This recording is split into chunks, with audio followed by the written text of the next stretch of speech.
Hello friends, कैसे हैं आप लोग? माय नेम इज़ उत्कर्ष और आज की इस वीडियो में हम ये बात करेंगे कि डेटा एनालिस्ट बनने के लिए क्या स्किल्स आपके लिए रिक्वायर्ड हैं, ठीक है? डेटा एनालिस्ट एक ऐसा प्रोफ़ेशन है जिसमें आपको डेटा के साथ डील करना होता है। आज का जो वर्ल्ड है उसमें डेटा की इम्पोर्टेंस बहुत ज़्यादा है। डेटा हर जगह से मिलता है, लेकिन उस डेटा को ऑपरेट करना, उस डेटा से एक मीनिंगफुल रिजल्ट्स निकालना का जो काम है, ये करते हैं डेटा एनालिस्ट, ठीक है? डेटा एनालिस्ट करने के लिए बहुत सारे कोर्सेज़ हैं जो बहुत सारी यूनिवर्सिटीज़ में कराई जाती हैं। वो आप ग्रेजुएशन में कर सकते हैं, ग्रेजुएशन के बाद कर सकते हैं। लेकिन आज हम ये बात करेंगे कि मान लीजिए आपने अपना ग्रेजुएशन कर रखा है, आपकी स्टडीज़ कंप्लीट हो चुकी है और आप किसी और फ़ील्ड में हैं और डेटा एनालिस्ट में स्विच करना चाहते हैं। तो वो क्या स्किल्स हैं जो मिनिमम बेयर रिक्वायरमेंट्स हैं आपको एक डेटा एनालिस्ट बनाने के लिए, ठीक है? इस वीडियो में मैं आपको खाली वो स्किल्स बताऊँगा कि क्या-क्या रिक्वायर्ड है। आने वाले वीडियोज़ में मैं एक-एक स्किल्स को लूँगा और उनके ऊपर एक डिटेल वीडियोज़ बनाऊँगा कि वो आप उसको कहाँ से लर्न करें, कितना टाइम उसको दें और उसके फ्री सोर्सेज़ क्या-क्या हैं, उसके पेड सोर्सेज़ क्या हैं और उसको हम कंपेयर भी करेंगे। ठीक है? स्टार्ट करते हैं आज का वीडियो लेक्चर जिसमें हम बात करेंगे how to become a data analyst. चलिए स्टार्ट करते हैं। जो सबसे पहला स्किल्स आपको इस फील्ड में होना चाहिए वो है एमएस एक्सेल और गूगल शीट। जी हाँ दोस्तों, ये एक बहुत ही मिनिमम रिक्वायरमेंट है। जो आपने स्कूलों में भी किया होगा, आपने अपने यूनिवर्सिटीज़ के प्रोजेक्ट में भी इसके ऊपर काम किया होगा। लेकिन बिलीव करिए इसके अंदर इतनी डेप्थ है, इतने इसके अंदर मेथड्स हैं, इसके अंदर इतने वास्ट है ये कि ये आपका एक फर्स्ट स्टेप कह लीजिए या पहली सीढ़ी मान लीजिए इसको एक डेटा एनालिस्ट बनने के लिए, ठीक है? माइक्रोसॉफ्ट एक्सेल माइक्रोसॉफ्ट का प्रोडक्ट है और गूगल शीट गूगल का प्रोडक्ट है, ठीक है? दोनों के अंदर most of the things similar हैं, थोड़ी बहुत डिफरेंस दोनों के अंदर है वैसे, ठीक है? लेकिन अगर आपने एक को सीख लिया तो दूसरे के ऊपर आपको काम करना बहुत आसान हो जाएगा। बात करते हैं कि ये स्किल को मैंने नंबर 1 पे क्यों दिया है? देखिए, अगर हम यहाँ पे इसकी बात करें कि माइक्रोसॉफ्ट एक्सेल हो गया या गूगल शीट हो गया, तो इसका आपको एडवांटेज क्या होगा? तो हम यहाँ पे देखते हैं कि डेटा एनालिटिक्स में आपको करना क्या रहता है? तो जो सबसे पहला चीज़ आपको करना होता है, वो होता है डेटा मैनिपुलेशन। डेटा मैनिपुलेशन की बात करें, तो जैसे कि अगर आपको कोई डेटा सेट दिया गया है, तो उसको फॉर्मेट कैसे करना है, उसको क्लीन कैसे करना है, उसको सॉर्ट कैसे करना है, तो ये एक्सेल और गूगल शीट बहुत अच्छे से करते हैं, ठीक है? सेकंड स्किल्स की अगर हम बात करें तो डेटा विजुअलाइज़ेशन। आपके पास कोई डेटा है, ठीक है? मान लीजिए आपके पास एक डेटा है कि इस साल में कितनी पॉपुलेशन इंडिया की रही, ठीक है? तो ये एक आपके पास डेटा है कि भाई 1999 में इतना पॉपुलेशन, 2000 में इतना पॉपुलेशन, 2001 में इतनी पॉपुलेशन इंडिया की है, ठीक है? या आप इंडेक्स भी ले लीजिए, पॉपुलेशन इंडेक्स जो बनता है, ठीक है? अब आप इस डेटा को एक विजुअलाइज़ेशन फॉर्म दे देते हैं जिसमें कि आप इसको चार्ट पे, ग्राफ पे इसको प्लॉट कर सकते हैं, जो एक बहुत इम्पोर्टेंट स्किल होते हैं डेटा एनालिस्ट फील्ड में, ठीक है? तो डेटा विजुअलाइज़ेशन में भी आपको एक्सेल हेल्प करता है। तीसरी अगर हम बात करें तो डेटा एनालिसिस। डेटा एनालिसिस की अगर मैं थोड़ी-सी अगर आपको बात करूँ कि अगर आपके पास कोई डेटा है, अब उस डेटा में मंथली इनकम ले लेते हैं। जैसे कि मान लीजिए कि जनवरी में आपने इतनी सैलरी ली, फ़रवरी में इतनी, मार्च में इतनी, अप्रैल में इतनी, मई में इतनी। तो डेटा एनालिसिस क्या करेगा या सॉरी गूगल शीट या माइक्रोसॉफ्ट एक्सेल क्या कर सकता है कि ये इसका सम निकाल सकता है, इसका एवरेज निकाल सकता है, इसके अंदर बहुत सारे और भी मैथमेटिकल ऑपरेशंस होते हैं, जिससे कि ये डेटा को मैनिपुलेट कर सकता है आपके लिए। ठीक है? अच्छा, अब इसके बाद हम आते हैं डेटा माइक्रोसॉफ्ट एक्सेल और गूगल शीट की एक बहुत ही स्पेशल फीचर है जिसको हम बोलते हैं पिवट टेबल्स। पिवट टेबल्स का मेजरली अगर हम काम देखें तो क्या होता है, पिवट टेबल्स आपके डेटा को एक बहुत कॉम्प्लेक्स स्ट्रक्चर से एक बहुत शॉर्ट तरीके से प्रेजेंट कर सकता है। ठीक है, आपके पास एक डेटा है, एक फाइल है, एक टेबल है जिसके अंदर बहुत सारे कॉलम्स हैं, ठीक है? अब आप उसमें से कोई भी 2 कॉलम, 3 कॉलम को लेके उसका एक प्रेज़ेंटेशन बना सकते हैं। पिवट टेबल्स के अंदर पिवट चार्ट्स भी होते हैं, जिससे कि आप उस स्पेसिफिक फ़ील्ड को प्लॉट भी कर सकते हैं। और pivot tables one of the best thing है, जो आपको एक्सेल और गूगल शीट के अंदर मिलता है। सिंप्लीफाई करते हैं, सिस्टमैटिक करते हैं, जिसका नाम है डेटा क्लीनिंग, वो भी आप इसके अंदर कर सकते हैं, ठीक है? जैसे कि कोई डुप्लीकेट नेम्स हैं, कोई व नल वैल्यू है या कोई एम्प्टी कॉलम है या एम्प्टी रो है, एम्प्टी सेल है, आप उस चीज़ को क्या कर सकते हो? क्लीन कर सकते हो एक्सेल के अंदर। और उसके बाद अगर हम बात करें तो हमारे पास आता है कोलैबोरेशन। गूगल शीट क्या करता है? रियल टाइम के साथ आपको कोलैबोरेट करके देता है, ठीक है? और उसके बाद इसके अंदर बेसिक प्रोग्रामिंग भी होती है। बेसिक प्रोग्रामिंग का मतलब इतना कॉम्प्लेक्स वाला नहीं कि जो आपने प्रोग्रामिंग लैंग्वेज की बात करी, लेकिन इसके अंदर भी बेसिक्स प्रोग्रामिंग हम करते हैं। ये बेसिक प्रोग्रामिंग कोई कंडीशन देने के लिए, कोई एक स्पेसिफिक इंस्ट्रक्शन देने के लिए हम यूज़ करते हैं। एंड बिलीव मी कि ये एक बहुत इम्पोर्टेंट टूल है आपको आगे के प्रोग्रामिंग जो इसके अंदर सीखनी है, उसके लिए। और सबसे बड़ी बात ईज़ टू यूज़। ये एक बेसिक चीज़ है जो स्कूलों में भी सिखाया जाता है। 6-7 क्लास के बच्चे को भी एक्सेल ऑपरेट करना आता है और बड़े-बड़े बिज़नेसमैन्स, बड़े-बड़े एनालिस्ट भी इसको ऑपरेट करते हैं। तो आप सोचिए कि ये कितनी वास्ट इसकी ऑडियंस है कि एक स्कूल का बच्चा भी कर रहा है, एक बड़ा प्रोफ़ेशनल भी कर रहा है। क्योंकि ये बहुत ईज़ी टू यूज़ है। ठीक है? तो ये भी इसकी एक इम्पोर्टेंट कैरेक्टरिस्टिक है जो आपके पास आना चाहिए एक डेटा एनालिस्ट बनने के लिए। ठीक है? अब इसकी अगर हम बात करें कि इसका मार्केट वैल्यू क्या है, तो बिलीव करिए कि एक अगर आपको अच्छे से एक्सेल और गूगल शीट आ गई, तो सिर्फ़ इसके ऊपर ही आपको जॉब मिल सकती है। जी हाँ, कई सारे स्टार्टअप जो होते हैं या कई सारी ऑर्गेनाइज़ेशन में, छोटी कंपनियों में एक एक्सेल स्पेशलिस्ट की ज़रूरत होती है, जो उनके डेटा को डेली के डेटा को क्लीन करे, सॉर्ट करे, फ़िल्टर करे, उसके अंदर से मीनिंगफुल कॉन्सिक्वेंस निकाले, ठीक है? तो ये अपने आप में एक ऐसा स्किल है जो आपको एक लैंडिंग स्टार्टिंग जॉब दिला सकती है, ठीक? तो इसलिए ये आपका पहला टूल हो गया। अच्छा, अब हम बात करते हैं कि हमारे पास नेक्स्ट सेट क्या है? नेक्स्ट सेट की अगर हम बात करें, तो जो सेकंड स्टेप है, वो है आपका एसक्यूएल। Structured query language. जी हाँ, ये एक प्रोग्रामिंग लैंग्वेज है। ये प्रोग्रामिंग लैंग्वेज बहुत सिंपल है और इस प्रोग्रामिंग लैंग्वेज का बेनिफिट क्या है कि जो चीज़ें आपने एक्सेल और गूगल शीट में की, उसके अंदर लिमिटेशन ये हो जाता है कि इस यहाँ पे अगर बहुत बड़े डेटा आ गए, फिर बहुत बड़ी कंपनी का डेटा आ गया, अमेज़न का डेटा आ गया, वॉलमार्ट का डेटा आ गया, इनके डेटा को एक्सेल उतनी फास्ट तरीके से प्रोसेस नहीं कर सकता।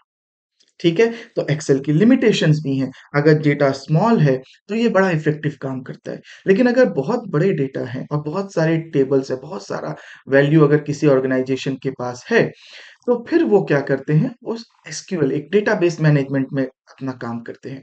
और ये एसक्यूएल जो है, उसके लिए काम आती है।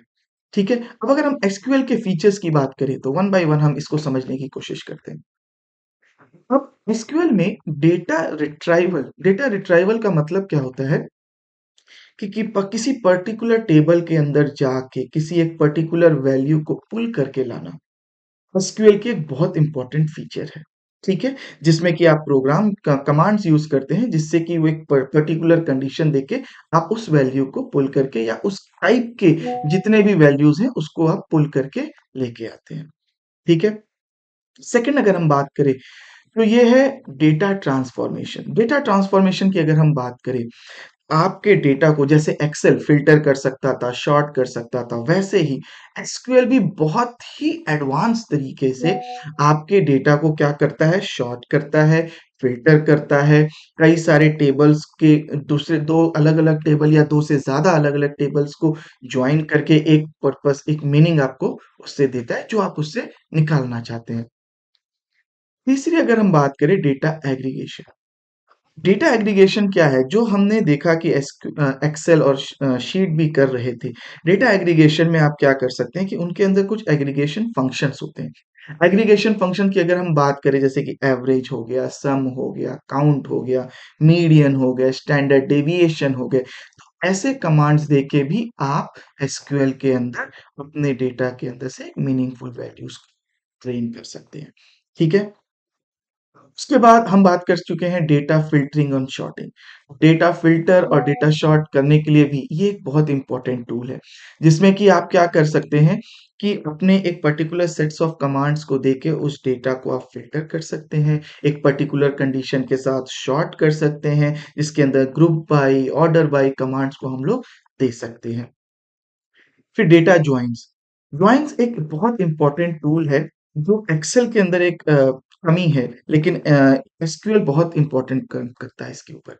आपके एक किसी ऑर्गेनाइज़ेशन में बहुत सारे टेबल्स होते हैं। एक टेबल होता है कि भाई एम्प्लॉयी की सैलरी कितनी है, एक टेबल होता है कि एम्प्लॉयी का पर्सनल प्रोफाइल क्या है, एक टेबल होता है जिसमें कि उसके वर्क का डिटेल होता है। आप इन अलग-अलग टेबल्स के को यूज़ करके एक सिंगल टेबल के अंदर आप उसके अंदर रिक्वायर्ड ला सकते हैं। जैसे कि सैलरी वाले में से मैंने उसकी सैलरी पकड़ ली, पर्सनल प्रोफाइल में से मैंने उसका फर्स्ट नेम, लास्ट नेम को ले लिया, उसके बाद उसकी जॉब का जो नेचर है, उसके ऊपर से वो किसके प्रोजेक्ट के ऊपर उसने काम किया मैंने वहाँ से इन सबको मैंने क्लब कर दिया एक सिंगल टेबल के अंदर, ठीक है? तो ये जॉइंट का काम होता है यहाँ पे। एफिशिएंसी। अब अगर हम एफिशिएंसी की बात करें, तो एसक्यूएल का जो स्पीड है, वो एक्सेल से बहुत फास्ट है, शीट से बहुत फास्ट है। ये डेटा को बहुत स्पीड तरीके से आपको निकाल के देता है। तो ये भी एक बहुत इम्पोर्टेंट फैक्टर होता है जब हम बड़े डेटा सेट के साथ काम करते हैं कि हमारी एफिशिएंसी कितनी है, हमारा डेटा रिट्राइवल स्पीड क्या है। ठीक है? उसके बाद डे एसक्यूएल आपको थोड़ा-सा डेटाबेस मैनेजमेंट की तरफ भी लाता है, जिसमें कि कैसे कोई हम डेटा क्रिएट करते हैं, कैसे हम टेबल बनाते हैं, कैसे हम टेबल को एडिट करते हैं। तो यहाँ पे डेटाबेस मैनेजमेंट में भी आपको थोड़ा-सा इसमें सीखने को मिलता है, जो कि अगेन एक बहुत इम्पोर्टेंट टूल है कि अगर आपके पास कोई टेबल है, आपको उसके अंदर कोई नया डेटा ऐड करना है या कोई डेटा को डिलीट करनी है, तो ये भी आपको यहाँ पे एसक्यूएल के अंदर मिल जाता है।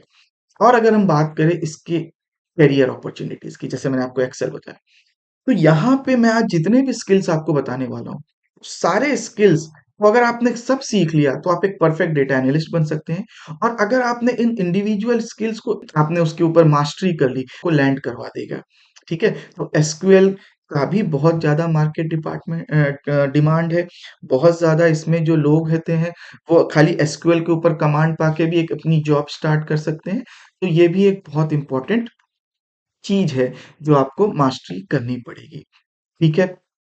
अब हम अपना बात करते हैं कि हमको थर्ड चीज़ क्या चाहिए, ठीक है? तो अगर हम थर्ड स्किल्स के ऊपर जाएँ, तो हमारा जो थर्ड स्किल है, वो है पाइथन। जी हाँ, पाइथन अपने आप में एक बहुत वर्सेटाइल लैंग्वेज है और इसका एप्लीकेशन सिर्फ़ डेटा एनालिस्ट में नहीं, बहुत सारे प्रोग्रामिंग फ़ील्ड्स के अंदर किया जाता है, ठीक है? तो पाइथन की अगर हम बात करें, तो पाइथन का सबसे बड़ा एडवांटेज क्या है, इसको देखते हैं। सबसे पहला जो इसका जो एडवांटेज है, वो है ईज़ ऑफ लर्निंग। कई सारे प्रोग्रामिंग लैंग्वेज होते हैं जिसमें जो हम काटते हैं उसको लर्न करना तो वो थोड़ा-सा हमारे लिए कॉम्प्लेक्स होता है। लेकिन पाइथन जो है, पाइथन एक वन ऑफ द सिंपलेस्ट और सबसे फास्ट और सबसे डाइवर्स लैंग्वेज है सीखने के लिए। ये बहुत सिंपल है। अगर आपको 2 नंबर को सिर्फ ऐड कराना है तो 2 प्लस 2 का अगर आप कमांड डाल दोगे जैसे आप कैलकुलेटर में डालते हो तो भी ये आपको आउटपुट 4 दे देगा। को बड़े कोड्स नहीं लिखने इसके लिए, ठीक है? तो जो सबसे पहला इसका एडवांटेज है, वो ये है कि ये बड़ा सिंपल है लर्न करने के लिए, ठीक है? जो इसकी बेनिफिट है, वो ये है कि इसका एक वास्ट इकोसिस्टम है लाइब्रेरीज़ का। इसके अंदर जैसे कि हम बात करें तो नमपीज़ हो जाते हैं, पांडास हो जाते हैं, उसके बाद और भी इसके अंदर कई सारी लाइब्रेरीज़ हैं, जिससे कि क्या होता है कि ये आपको डेटा मैनिपुलेशन करने के लिए, डेटा विज़ुअलाइज़ेशन करने के लिए एक बहुत ही बड़ा स्कोप देता है, ठीक है? इसीलिए ये one of the favourite language है डेटा एनालिस्ट जिनको बनना होता है, ठीक है? नेक्स्ट जो इसके पास है, वो है डेटा क्लीनिंग एंड ट्रांसफॉर्मेशन। हमने देखा कि डेटा क्लीनिंग आपका एक्सेल भी कर रहा था, आपका एसक्यूएल भी कर रहा था और उसी तरीके से पाइथन भी अपने आप में एक बहुत स्ट्रॉन्ग कैंडिडेट है, डेटा को क्लीन करने के लिए, सॉर्ट करने के लिए, फ़िल्टर करने के लिए, डुप्लिकेट्स को रिमूव करने के लिए, रीशेप करने के लिए और एग्रीगेशंस को जो भी आप उसमें देना चाहते हैं परफ़ॉर्म करने के लिए। जैसा कि मैंने पहले भी कहा कि इसके अंदर बहुत सारी ऐसी लाइब्रेरीज़ हैं और फंक्शंस हैं, इनबिल्ट फंक्शंस हैं, जिसको आप रिकॉल करके वो फंक्शन वहाँ पे आप ऑपरेट करवा सकते हो। ठीक है?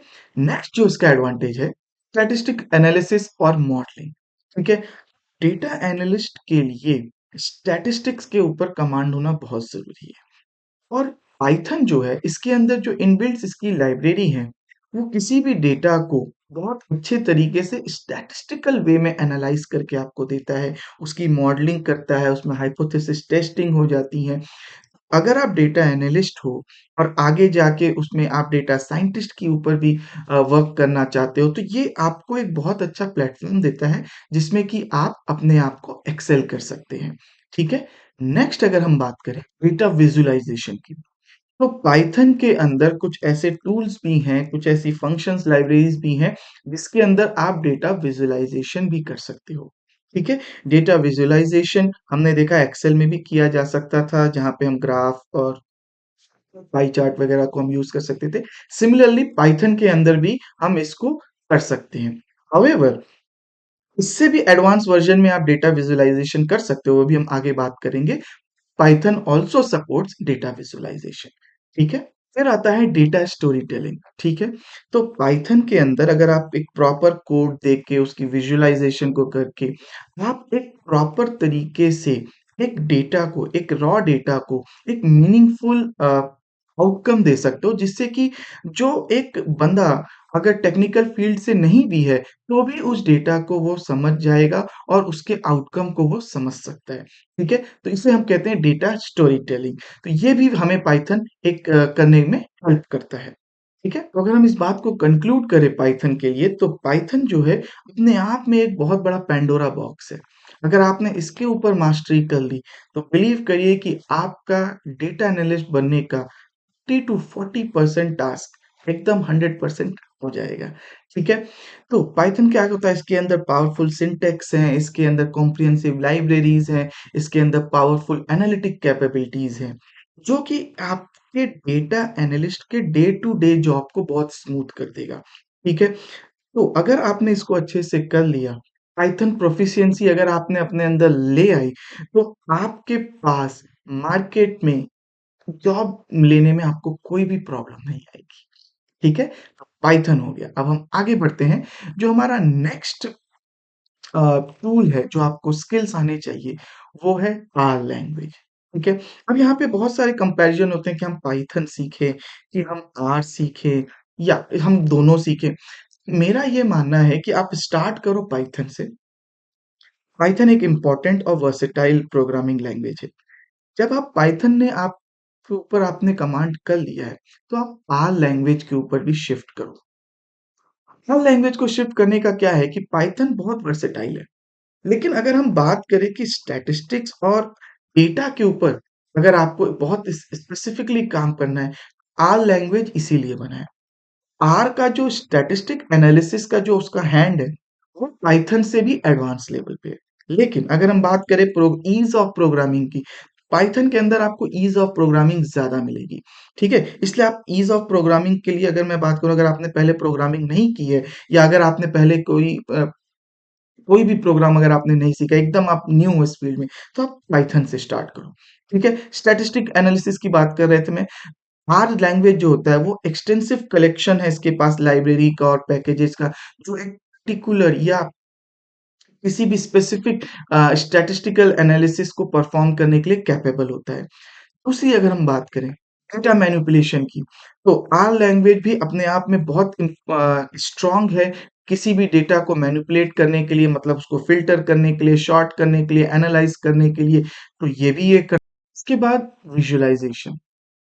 आर का एक बहुत अच्छा एप्लीकेशन जो है, वो है डेटा को विज़ुअलाइज़ेशन के अंदर, ठीक है? पाइथन इसमें थोड़ा-सा शॉर्ट पड़ सकता है, लेकिन आर के अंदर जो आप मॉडल्स बनाते हो, जो आप हाइपोथेसिस टेस्ट करते हो, उसका जो विज़ुअलाइज़ेशन होता है, वो आर के अंदर बहुत स्ट्रॉन्ग है, ठीक है? तो इसलिए भी आर को बहुत ज़्यादा प्रेफ़र किया जाता है डेटा एनालिस्ट और डेटा साइंटिस्ट्स के द्वारा, ठीक है?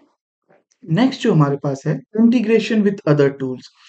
आर लैंग्वेज जो हमारा है, वो बड़ी आसानी से इंटीग्रेट हो सकता है दूसरे प्रोग्रामिंग लैंग्वेजेस के साथ, डेटाबेसेस के साथ, टूल्स के साथ, जिससे कि आप बहुत आराम से इसके ऊपर वर्क कर सकते हो और इसके अंदर आपको जो डेटा चाहिए वो आप अलग-अलग जगहों से ईज़िली कलेक्ट कर सकते हो। नेक्स्ट वो है स्टैटिस्टिकल ग्राफिक्स और डेटा माइनिंग।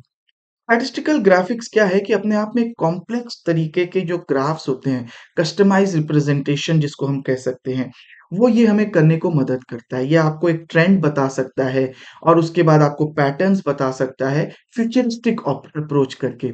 अब अगर हम इसके अंदर कैरियर अपॉर्च्युनिटीज़ की बात करें, अगर आपने आर लैंग्वेज को अच्छे से सीख लिया, तो भी ये आपको बहुत सारी जगहों पे जॉब दिलवा सकती है। कई सारे जॉब प्रोफाइल में लिखा रहता है कि उन्हें ऐसे कैंडिडेट्स चाहिए जिनको जिनको आर लैंग्वेज की कंप्लीट समझ है, जिनको आर लैंग्वेज के ऊपर मास्टरी है, ठीक है? तो ये स्किल्स इंडिविजुअल स्किल की मैं बात कर रहा हूँ, ये भी आपको एक अच्छी स्टैंडिंग जॉब दिलवा सकती है। और इसके अंदर अगर हम नेक्स्ट बात करें तो आता है एडवांस एनालिटिक्स। आर जो है, आर लैंग्वेज जो है वो अगर आपने अच्छे से सीखा तो ये सपोर्ट करता है एडवांस एनालिटिक्स को, ठीक है? जैसे कि इसके अंदर मशीन लर्निंग आ गया, प्रिडिक्टिव मॉडलिंग आ गई। अगर आपने आर के ऊपर वर्क करना कंटिन्यू रखा, तो आप इसके अंदर बहुत वास्ट इसका स्कोप है, बहुत वास्ट इसकी फील्ड है, तो ये आप इसके अंदर एंटर कर सकते हो और एक डेटा साइंटिस्ट का जो पाथ है, डेटा एनालिस्ट से डेटा साइंटिस्ट, ये इस आर के ऊपर ही चल के जाता है, ठीक है? ओके, अब हम बात करते हैं अपने नेक्स्ट स्किल्स की।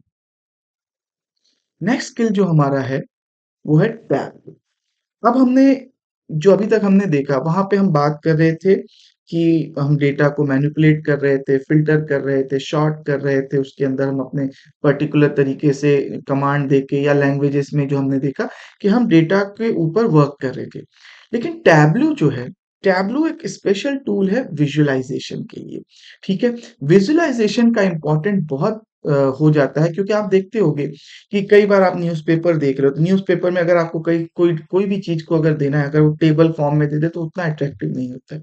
लेकिन वही चीज़ को अगर आपको ग्राफ के फॉर्म में या किसी विज़ुअल टूल्स की तरह आपको दिखाया जाए तो आपको लगता है कि भाई हाँ, ऐसा है, वैसा है। तो इसलिए कॉमन पर्सन को समझने के लिए और इनफैक्ट कॉमन पर्सन भी नहीं, किसी भी पर्सन को अगर हम कोई चीज़ विज़ुअल टूल्स की तरह से समझाते हैं, तो उसके अंदर उसका जो इम्पैक्ट होता है, वो ज़्यादा होता है।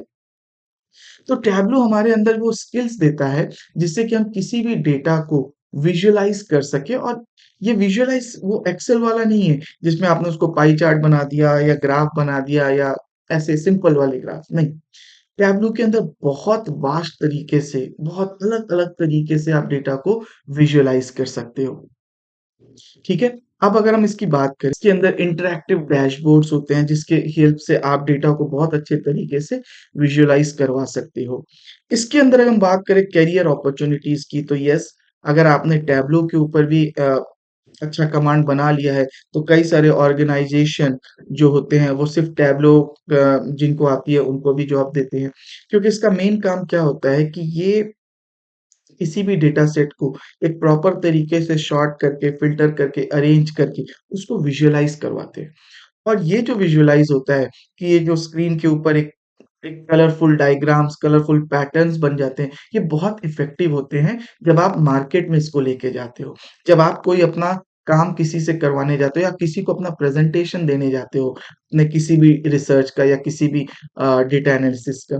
तो ये एक बहुत इम्पोर्टेंट फैक्टर होता है कि हम चीज़ों को कितने अच्छे तरीके से विज़ुअलाइज़ करा रहे हैं अपने क्लाइंट के ऊपर। तो ये एक इम्पोर्टेंट टूल है और इसीलिए एक हो गया टैब्लो से आप डेटा विजुअलाइज़ेशन करा सकते हो और इसी के साथ एक और आता है जिसे हम बोलते हैं पावर बीआई। तो टैब्लो और पावर बीआई दोनों का ही काम जो होता है वो स्टोरी टेलिंग है। स्टोरी टेलिंग का मतलब आपने एक डेटा को लिया, डेटा के ऊपर अपने सारे एनालिसिस किया, क्लीन किया, उसको फ़िल्टर किया, सॉर्ट किया, उससे एक मीनिंगफुल चीज़ निकाली। लेकिन उस मीनिंगफुल चीज़ को आप अगर टेबल के थ्रू समझाओगे, तो वो उतना इम्पैक्ट नहीं देता। तो वो क्या होता है कि हम उस चीज़ को लेके एक विज़ुअल एक टूल्स की हेल्प लेते हैं जैसे कि टैब्लो या पावर बीआई। और फिर हम क्या करते हैं, इसमें एक इन क्रिएटिव या हम कह सकते हैं इंटरैक्टिंग डैशबोर्ड बनाते हैं, जैसे कि आप यहाँ पे इसको देख सकते हैं। तो ये आपके पूरे डेटा एनालिसिस का एक लास्ट या फाइनल स्टेप भी कह सकते हैं इसको, जिससे कि हम एक कंक्लूजन ड्रॉ करते हैं और सामने वाले को हम देते हैं कि आप इस तरीके से पैटर्न को आप देख सकते हैं, आप ट्रेंड देख सकते हैं, कॉल ले सकते हैं कि ये जो मैं करने जा रहा हूँ या जो भी ऑर्गेनाइजेशन है, वो इस चीज़ के ऊपर वर्क करना चाहिए कि नहीं करना चाहिए। हम एक स्टोरी टेलिंग के थ्रू देख सकते हैं। ठीक है? अब अगर हम बात करें लास्ट में तो स्टैटिस्टिक, इसका ऑर्डर मैंने 7th नंबर पे रखा है, बट बिलीव करिए कि ये जो चीज़ है स्टैटिस्टिक, ये आपको फर्स्ट स्टेप से आनी चाहिए। अगर आप एक्सेल कर रहे हो और एक्सेल में आपको स्टैंडर्ड डेविएशन के बारे में निकालना है और आपको नहीं पता है कि स्टैंडर्ड डेविएशन क्या होती है, तो फिर वहीं से प्रॉब्लम स्टार्ट हो जाएगी। ठीक है? मीन क्या होता है, एवरेज क्या होता है?